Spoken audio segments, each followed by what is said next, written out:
Hello everyone, today in this video we will fight against the adversary of our world around us, and in this video I will tell you how we were and we are still cheated. If we are going to be cheated this way, it's up to us. It depends only on us. And in this video I would like to make a verbal review of one very good book, originally published in French in 1999. Surprisingly published quite a long ago, but author Mr. Vladimir Volkov, who lived since 1932 2005, predicted very well the dangerous predicted how dangerous internet can be and how great paradise internet can be for all people who spread misinformation. Last 2 years we had a great experience of great wave of misinformation from private companies, many governments, many private people, and so on and so on. And now if we talk about current conflicts, armed conflict, especially the one in Central and Eastern Europe now ongoing, we also experience the same misinformation circus almost from all sides of the conflict. So the book I would like to refer to was originally, as I said, originally published in French, and the title can be translated like The Short History of Misinformation.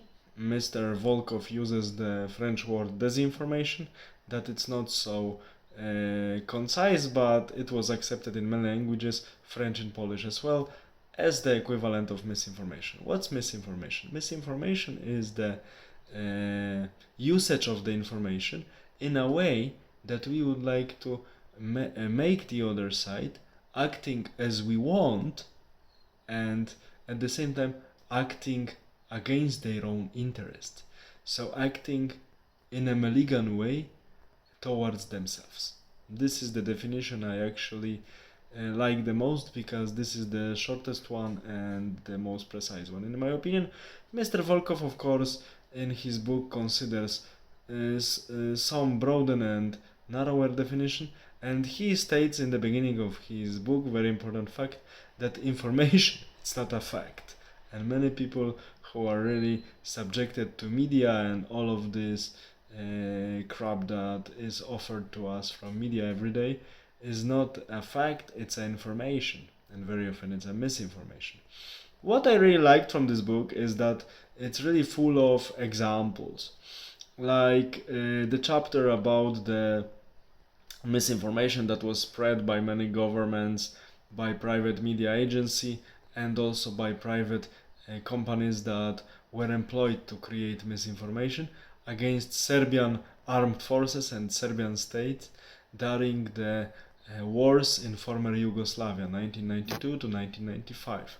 And Mr. Volkov gives us many examples showing how this misinformation was prepared or pre-prepared, spread, and how it was delivered to the brains of many people, especially in the West. So in this book we are also offered entire theory of misinformation, how it's created, how it's spread, and how people spread it willingly, how people spread it not being aware of it. So then they are so-called resonance boxes, because they amplify the message. Not knowing about it, they spread it. And there is entire theory, of course, also presented in this book. And another striking example of the usage of misinformation is the usage of the technique. For instance, subliminal message that goes in our subconscious and influences our choices. The case that Mr. Volkov discusses are the French presidential elections from 1988, in which Mr. François Mitterrand defeated Jacques Chirac, and he won these elections for his second term for 7 years, mainly because in many TV broadcasts, in the news programs, his picture was shown in between the normal clips of the image that are set in TV. But the picture of President François Mitterrand that was impregnated into the normal TV broadcast was impregnated only in few milliseconds, so human eye couldn't notice it, but such a short picture impregnated in between other pictures when we watch TV affected the subconscious of many French voters, and Mr. François Mitterrand got second term, and less than 1 year after, when he finished in 1995, he died in 1996. The only good thing this socialist did. But now we see the power of manipulation.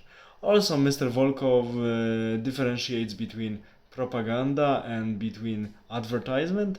Advertisement is to seduce. He gives seduce the customer. He gives many examples. Propaganda is only to propagate and price a sort of message, a sort of content. And the nice chapter also in this book is the chapter that analyzes so-called wooden language. It was typical to Soviet propaganda, but now went into corporate or academia language also very much. Because what's wooden language? Wooden language is a type of speaking about something without any reference to realistic facts, using Manichaean comparisons, so dualistic approach that there is only good, of course, we, and evil means someone else, and there are only pompatic statements, many adjectives, and of course presented in a Manichaean, so dualistic manner. So, and of course no reference to the realistic fact, and the message actually is very vague. That's why it's really hard to make any polemics with someone who uses this wooden language. If we now know this definition, we can easily recognize wooden language in the speeches of current politicians, so-called experts who know nothing except the direction from which they get money. That's why they talk. They only present the version for which they are paid. They only sniff the direction money comes from, nothing else. And also many scientists nowadays in academia. Unfortunately, academia also is being infested by wooden language more and more.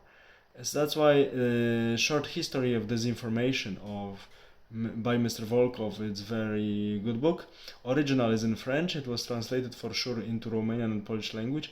Into English I don't know, but many of his novels, like Montes or any other novels, because he was also a novelist and academician who was lecturing the Slavic literature in US universities. That's why he knew US reality very well, and he envisioned also problems connected with political correctness, and he envisioned a really huge strike against nations and traditions. That's why this book, despite the fact it was written in 1999, it refers to our times perfectly, and also gives us some hope and some tricks we can use to defend ourselves against this bubble, against this misinformation that it's now used not only by communistic state, because Soviet Union is no longer there, at least Russia, although Russia and China are using these techniques as well, but now private corporations and academia is also people in these structures. So academia and private corporations are using the same techniques to manipulate customers and governments to squeeze as much money as possible. These are the people connected with these management options, that they have short term for the corporation to rule it and to maximize the profits in the shortest time possible, not looking at any possible consequences of their action. That's why books by Mr. Volkov are really welcomed, and they should be read, because they show us how we can defend ourselves in this world of lies, misinformation and manipulation. Take care, have a nice evening, bye.